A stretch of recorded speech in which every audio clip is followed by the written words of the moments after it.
ao grupo de jovens. E é claro, meu amigo Paulo, que intermediou o convite, né? Deus te abençoe. Como já foi dito, a minha esposa e meu filho está comigo aqui nessa noite. E o Senhor há de falar conosco. Quem encontrou com o sinal, diga amém. Amém. Fico muito feliz de voltar a essa casa. Sei que Deus tem uma palavra no seu coração. Glória a Deus. Mateus 23, versículo de número 27. Não se espante com a leitura do texto, porque o texto é pesado, mas a palavra é boa e agradável, em nome de Jesus. Ai de vós, escribas e fariseus, hipócritas, pois sois semelhantes aos sepulcros caídos, que por fora são formosos, mas por dentro estão cheios de ossos de mortos e de toda impureza. 28. Assim também vós pareceis justos aos homens, mas por dentro estáis cheios de hipocrisia e de iniquidade. Amém? Pode se sentar, irmãos, glorificando a Jesus. Feche seus olhos aí no seu lugar e ore comigo. Soberano Deus e amado Pai, Senhor Jesus, fala conosco mais uma vez. O que importa é que eu diminua e o Senhor cresça. Fale conosco, não aquilo que queremos, mas aquilo que precisamos e devemos ouvir nessa noite, em nome de Jesus. Amém e amém. Meus irmãos, o texto é muito conhecido. Ó, Jesus chama a atenção dos fariseus e escribas, porque por fora eles eram belos, pareciam crentes, mas por dentro estavam distantes de Deus. Estou dizendo que você está assim, mas quero entender que o mais importante para Deus, para o nosso Cristo, não é por fora, é por dentro. Primeiro Deus quer mudar por dentro, e depois o exterior será mudado. Acredite nisso. Eu lembro que quando eu aceitei a fé evangélica, eu detestava a roupa social, não gostava. E Deus acabou me mudando, me transformando, sem força, sem violência. Quando vi, já estava usando, e hoje gosto. Deus faz isso, Deus muda o homem por dentro, e depois o exterior é mudado. É sobre isso que eu quero pregar, mas eu quero caminhar na Bíblia Sagrada. A Bíblia diz que um dia Jesus vocaciona 70 discípulos, não 12, 70, de 2 a 2, 35 duplas, dando ordem para eles ir pregar a Israel o Evangelho, pregar a palavra, anunciar que o reino de Deus estava chegando aos homens. E a Bíblia diz que eles vão pregar de 2 a 2. Só que Jesus dá algumas ordenanças. Ordenanças essas quais? Não leve bolsa, não leve sacola, não leve nada, só leve a palavra. Vão, pregue o Evangelho. Quando vocês entrarem em uma cidade ou uma casa, anuncie a paz. Se eles receberem a paz repousará sobre eles e sobre a casa deles. Mas se eles não repousarem, não receberem a paz, não se espante, não crie no coração de vocês rancor, porque a paz volta para vocês. Quando vocês saírem da casa ou da cidade, sacode a sandália dos pés, bata com o calçado no chão, sacode a poeira, vai para outro lugar e continue pregando. Não espere que vocês serão bem recebidos, porque eles me rejeitam, rejeitarão também a vocês. Vão, anuncie, pregue, fale para eles que o reino de Deus é chegado.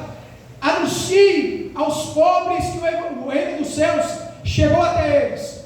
Não precisa pagar, é de graça. Só precisa crer que eu sou o caminho, a verdade e a vida.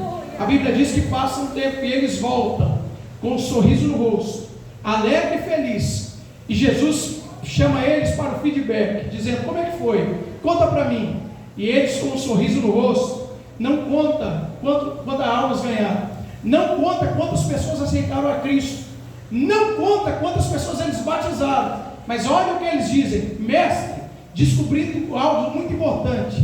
Eu imagino Jesus dizendo para eles: o que você descobriu? Os demônios se submetem a nós pelo seu nome. Quando a gente diz senta, eles sentam. Quando a gente diz está amarrado, eles são amarrados.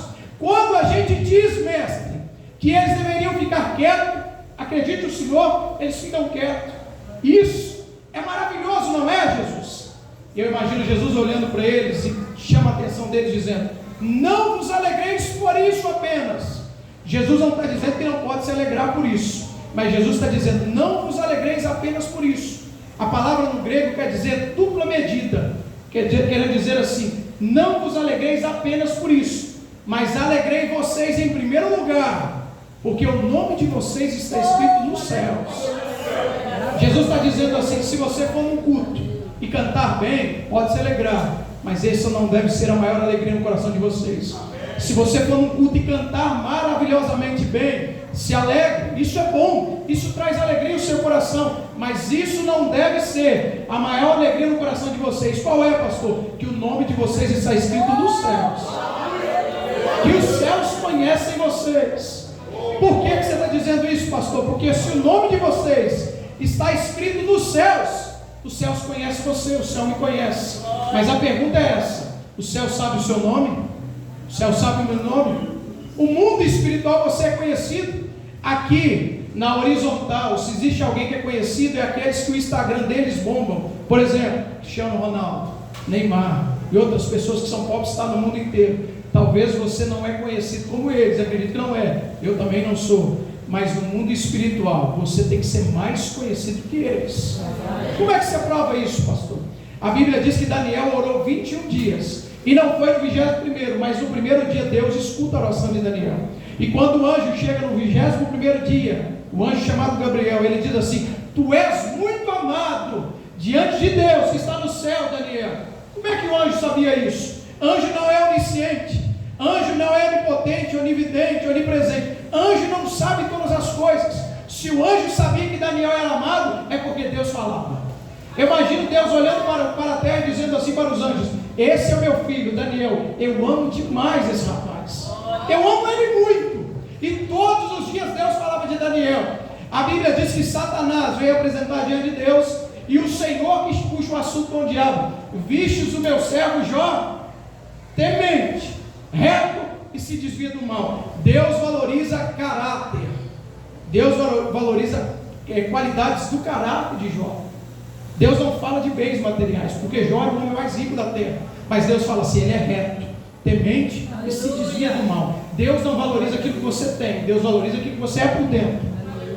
Deus não valoriza aquilo que você possui. E a Bíblia diz que o diabo fala assim, com outras palavras: até eu seria crente, tudo que ele pede o Senhor dá. E Deus fala assim: pode ir até aqui, porque eu sei até onde ele pode suportar. Deus sabe até onde você pode ir.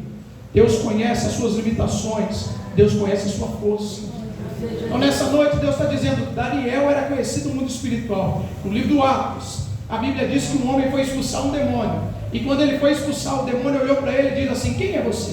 Eu sei quem é Paulo, sei quem é Apolo, sei quem é Pedro, sei quem é esse e aquele outro, mas você não sei quem é. E a Bíblia diz que o demônio bateu naquele homem. Por quê? Ele não era conhecido no mundo espiritual. Quero te dizer que mesmo que você tenha mover, mesmo que haja milagres no culto onde você está na direção, não se alegre por isso. Se alegre porque o céu reconhece quem você é. Martinho Lutero vai dizer assim: se você for em uma igreja onde chova milagres, o poder seja manifesto naquele lugar, mas a palavra de Deus não é pregada, fuja daquele lugar. Sinais e maravilhas não é consequência da aprovação de Deus. Como que não, pastor? Claro que não. A Bíblia diz que naquele dia muitos, não poucos, muitos virão e dirão: Senhor, eu curei, eu expulsei demônios. Olha o texto repetindo: eu fiz maravilhas em teu nome. Mas ele vai dizer assim: o céu não te conhece, por isso eu não te conheço. Ele vai dizer: quem é você? Não te conheço.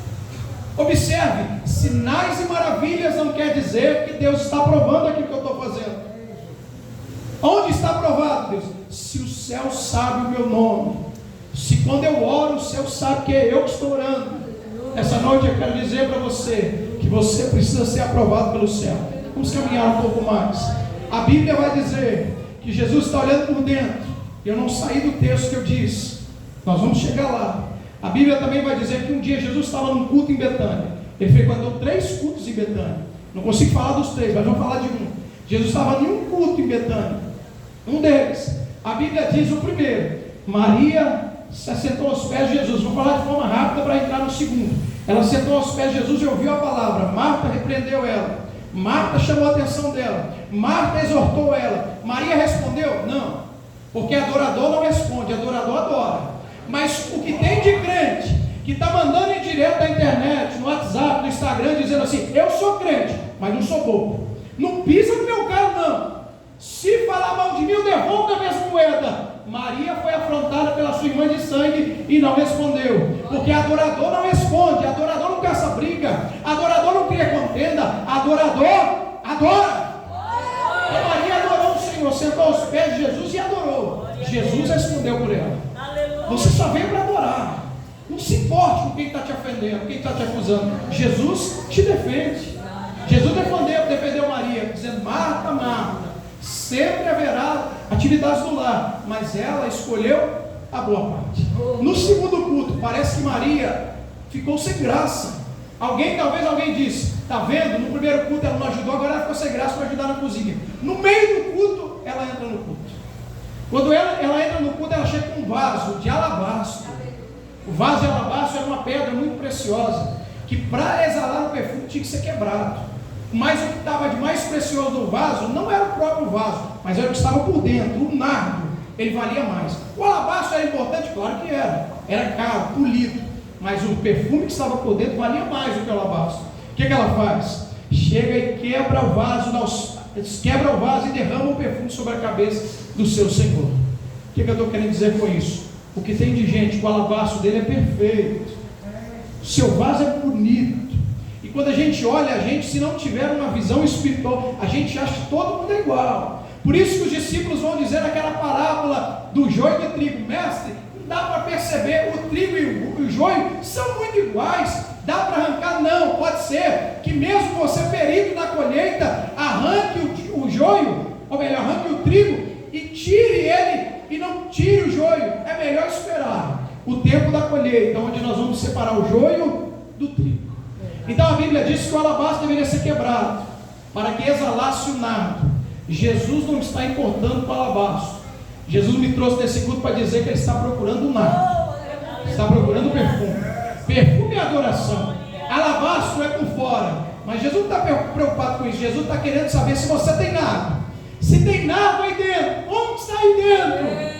Eu não consigo perceber, mas o meu Jesus é especialista em ver por dentro. Lembra daquela mulher do poço de Jacó? A mulher do poço de Jacó era uma mulher ferida na alma. Era uma mulher que teve 5 casamentos e não conseguiu ser feliz. Eu entendo aquela mulher. Quando Jesus vai pedir água para ela, ela defende atacando. Mas Jesus conhecia aquela mulher por dentro.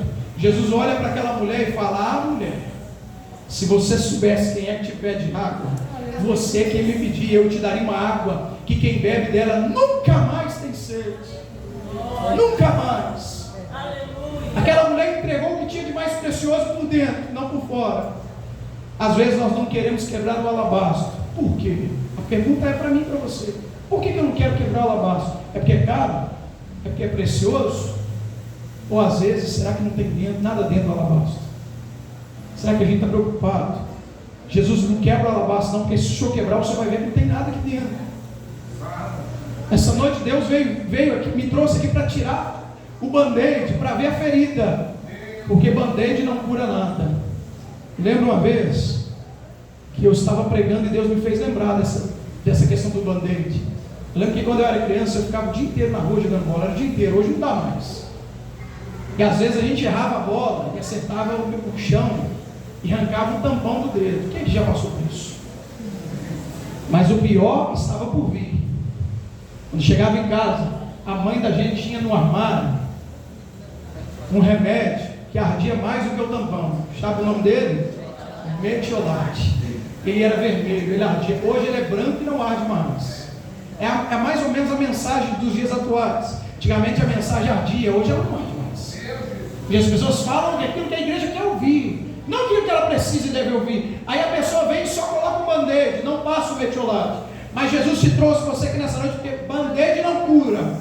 Band-aid só esconde a ferida e as mazelas da nossa alma. Jesus vai arrancar o band-aid. Vai doer, pastor, vai mesmo. Mas ele vai passar o metiolate. Ah, pastor, tudo bem, não arde mais, mas o metiolate de Jesus ainda arde. Mas ele sara e cura a sua alma e a minha alma. Aquele lugar era repleto da presença de Deus. Por dentro, como está a minha alma? Como está aí dentro, meu irmão? Que tem gente que está pregando, e não é que ele está em pecado, mas ele está pregando e está triste. Ele está ministrando e a sua alma está atribulada. Ele está na igreja, mas ele está triste porque vai algo mal na sua casa. E às vezes ele está sorrindo e ninguém percebe. E você pergunta: como é que vai? Vai tudo bem. Mas ele não tem confiança de contar para alguém, porque às vezes ele tem medo de contar e amanhã o bairro inteiro está sabendo. Mesmo dentro da igreja, passou mesmo dentro da igreja. Mas Jesus sentou aqui hoje para dizer: fala comigo, filho. Abre o seu coração. Eu sei que está aí dentro. Eu sei como você está aí, está sorrindo, está cantando, está adorando, mas eu sei como é que está. Eu trouxe você aqui para dizer que eu ainda sei como está por dentro. O meu Jesus ainda te conhece pelo lado de dentro. Está doendo, pastor, mas Ele sabe como está. Está doendo, mas Ele sabe como anda aí dentro. Aquela mulher perdeu uma dracma dentro de casa. E a Bíblia diz que quando ela perde a dracma, a primeira coisa que ela faz é acender a luz. Perceba vocês, que ela estava dentro, com a luz apagada. A sujeira estava dentro da casa daquela mulher. Como é que você sabe isso? Que ela pegou vassoura e começou a varrer. Ninguém vai arrumar a casa limpa. Essa noite Deus está querendo dizer que às vezes nós estamos perdendo as coisas aqui dentro. Eita, gente. E nós estamos deixando a luz apagada, a sujeira apagada. Às vezes nós queremos ganhar o Brasil para Cristo, mas estamos nos perdendo. O nosso irmão do lado está sendo derrotado. E às vezes a gente diz assim: é porque é fraco, é porque não é crente, não aceitou a Deus de verdade. Mas só Deus sabe como está a alma desse homem e dessa mulher do seu lado aí. Só Deus sabe como andam as coisas. Talvez hoje ele veio aqui, hoje você está dizendo ele veio. E eu digo para você: se você chegou aqui, você é um vencedor. Se você veio, você é um vitorioso. Eu lembro que quando a minha mãe ia na igreja, frequentemente comigo, e às vezes ela ia e dormia no culto. E ela dormia. E aquilo me deixava, ela ficava com vergonha, pastor. Eu cutucava minha mãe para ela acordar. E ela dormia de novo. E um dia Deus falou comigo assim: deixa ela dormir, filho. Ela está ofertando para mim o seu cansaço. Ela está dizendo para mim: estou cansado, mas estou aqui. Está doendo, mas estou aqui. Estou passando prova, mas estou aqui. Quero dizer para você que se você veio, isso é importante. Porque Deus te trouxe você. Pastor, essa palavra é para aquele irmão que não veio. Não é não, Deus não é fofoqueiro não, irmão. Se essa palavra, se você veio, a palavra é para você, é para mim. Caminha mais, pastor, eu vou caminhar. A Bíblia diz que tinha um homem chamado Neemias. Esse homem era copeiro do rei. E ele tinha a sua obrigação todos os dias, não era quase todos os dias, todos os dias, levar vinho para o rei. A única obrigação dele era experimentar o vinho, porque se tivesse veneno no vinho, ele morreria, não ele. E ele experimentava o vinho, se passasse pelo crivo, ele dava para o rei. Se o vinho fosse ruim também, ele não passava para o rei, porque ele sabia o gosto do rei. Então ele bebia o vinho, se o vinho fosse da segunda linha, ele falava: ei, esse aqui não é o vinho que o rei gosta não, troca, pega da outra remessa, esse vinho é ruim. E Neemias um dia recebeu uma notícia triste, que a sua casa, Jerusalém, estava destruída, os portões queimados, tudo onde ele havia colocado o seu coração estava destruído. Mas mesmo assim ele vai alegrar o rei. Ele chega diante do rei, leva o vinho, entrega o rei, e o rei bebe o vinho. Imagina o rei falando: que vinho maravilhoso, Neemias. E quando ele desce o seu semblante, olha para Neemias, Neemias está triste, porque o rei conhece os seus servos. Quando ele olha para ele, ele fala assim: Neemias, o que está acontecendo, rapaz? Aí Neemias abre o seu coração: estou triste, rei, por causa disso, disso, daquilo outro. Aí o rei libera ele para voltar para casa e reconstruir os muros. Mas onde eu quero chegar? Neemias era copeiro do rei. Vinho na Bíblia quer dizer alegria. Você sabe disso, você é inteligente. O que Deus está querendo dizer para mim e para você? Neemias só tinha uma obrigação: levar alegria para o rei, só isso. E se ele faltasse naquele dia, o rei ficaria revoltado, porque ninguém alegrou ele. Eu quero te dizer que você veio aqui hoje para alegrar o rei. Talvez você não tinha condição nenhuma de vir aqui, mas você veio, porque você sabe que o rei tem que ser alegrado. Você está aqui hoje dizendo assim: rei, eu vim te alegrar. E o rei sabe como está aí dentro. O rei sabe como anda aí dentro. Sabe que você está belo. Você vestiu a roupa de crente. Você trouxe a Bíblia, passou o perfume de crente. Você trouxe as palavras de crente. Você trouxe o hino para cantar de crente. Mas aí dentro Deus sabe como está a sua alma. E Ele está dizendo assim, olhando: ei, como é que está aí? Vai mal, Deus. Mas eu vim te alegrar, porque eu sei a minha obrigação. Eu sei que eu tinha que vir. E Neemias levou para o rei aquilo que ele precisava. Vinho e alegria. Ele estava dando para o rei aquilo que ele precisava. Ele estava triste. O que você está querendo dizer com isso, pastor? Tem momentos, irmãos, que você está no altar pregando, mas quem precisa sentar para ouvir é você. Tem momentos que tem gente cantando, mas você talvez está precisando sentar ali e ouvir alguém cantar. Tem momentos que você ora por alguém que está caído, mas você que precisa de oração. Tem momento que alguém vem e você abraça aquela pessoa e fala assim: não para, não desista. e você está querendo parar. Tem momentos que você está triste e tem que alegrar alguém que está triste no culto. Explica isso, Deus. Alguém tem que alegrar o rei. Aleluia. Mas Deus sabe como está aí dentro. Deus te conhece. E Deus está dizendo assim: eu estou contemplando o seu sacrifício. Estou olhando por dentro.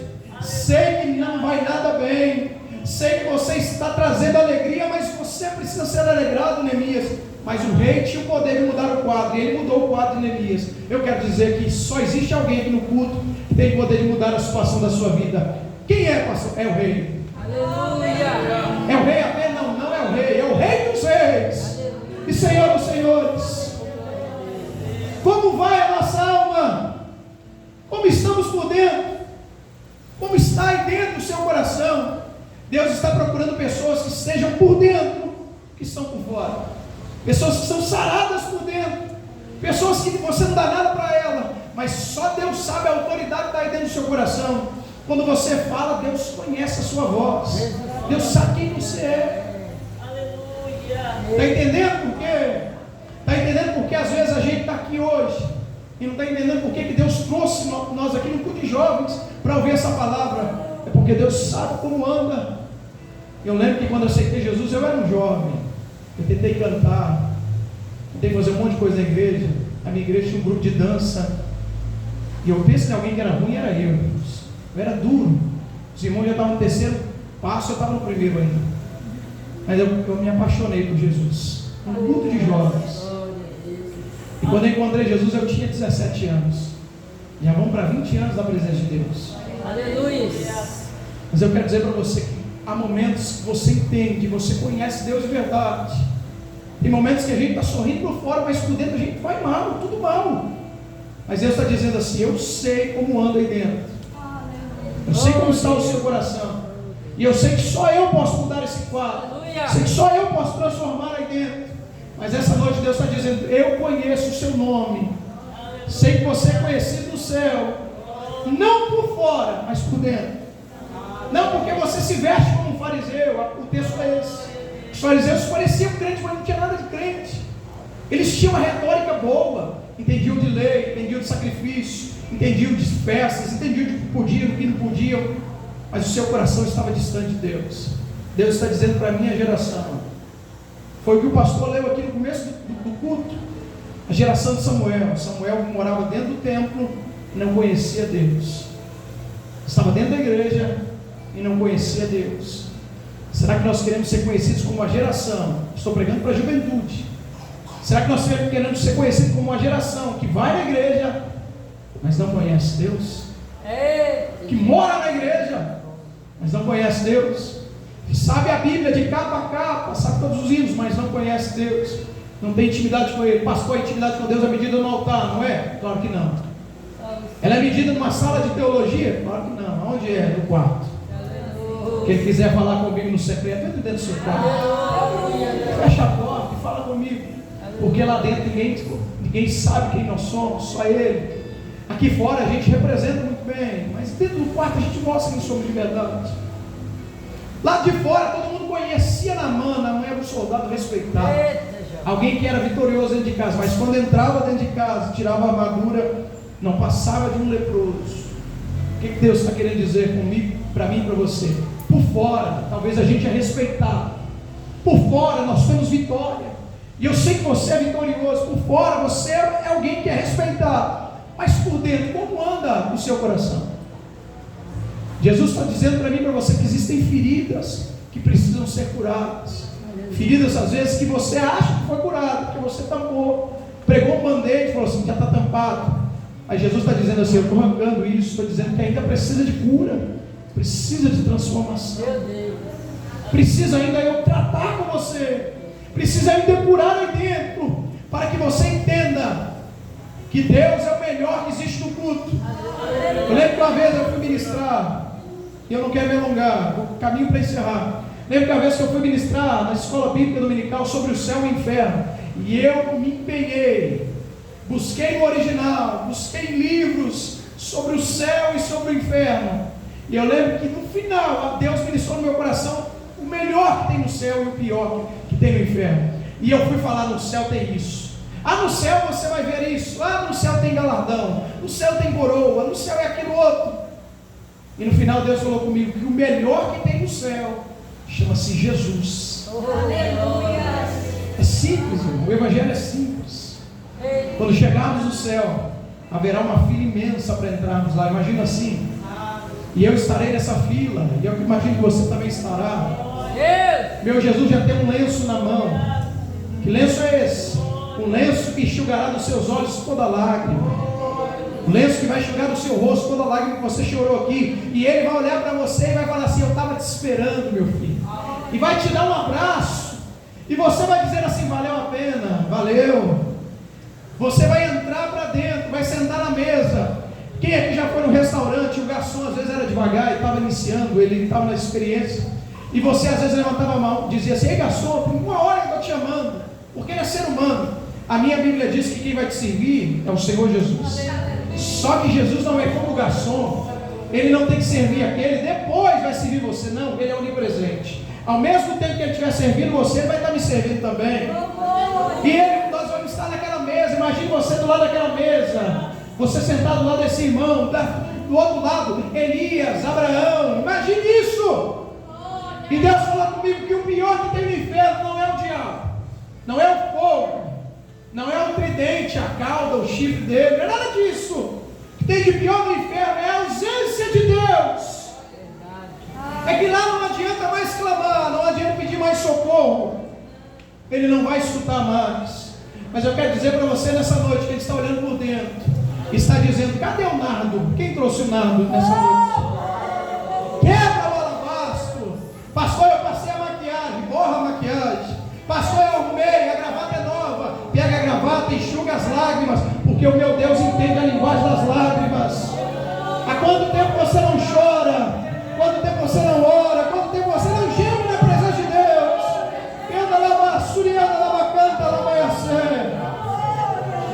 Não importa como está por fora, não importa se o cabelo está alisado, não importa se os olhos estão belos, não importa se a roupa está ornamentada com um sapato, não importa se o penteado é da última geração, não importa se a gravata fala português ou inglês, não importa se o terno é de pano egípcio, não importa. Deus está querendo olhar o seu coração e o meu coração.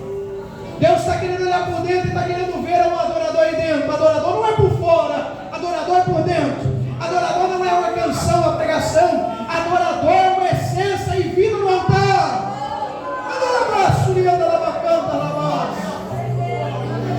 Cadê os adoradores? Vieram no culto.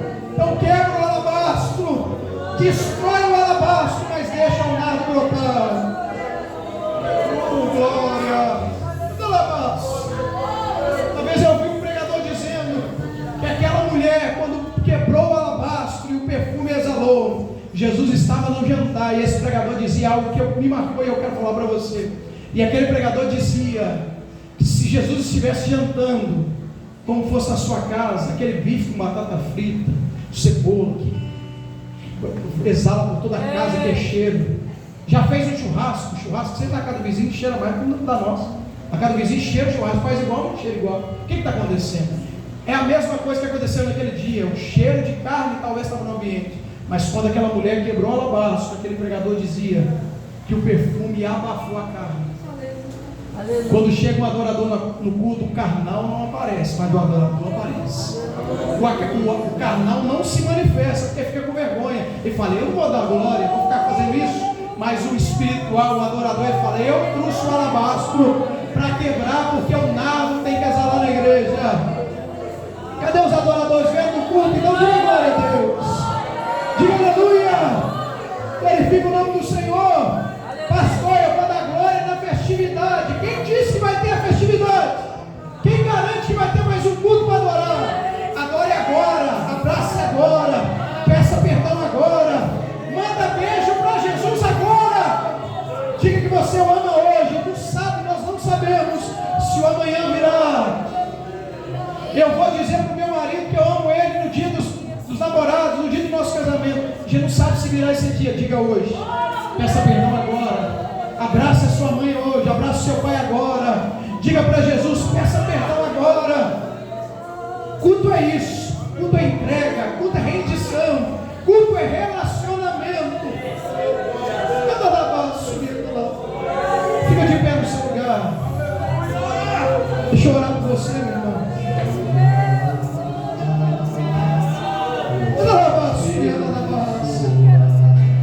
Feche seus olhos aí no seu lugar. Rasga a sua alma. Quebra o alabastro. Cadê o nardo? Você que trouxe o nardo da glória. Diga aleluia. Soberano Deus e amado Pai. Canta alabastro. Canta alabastro.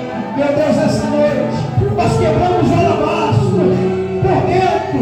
Deus, eu sei que essas pessoas que aqui estão são conhecidas no céu. Você é conhecido no mundo espiritual. Deus sabe o seu nome. Deus sabe o seu endereço. Deus sabe qual é o nome aí. Canta alabastro e canta alabastro. Deus, essa noite nós quebramos o alabastro. Em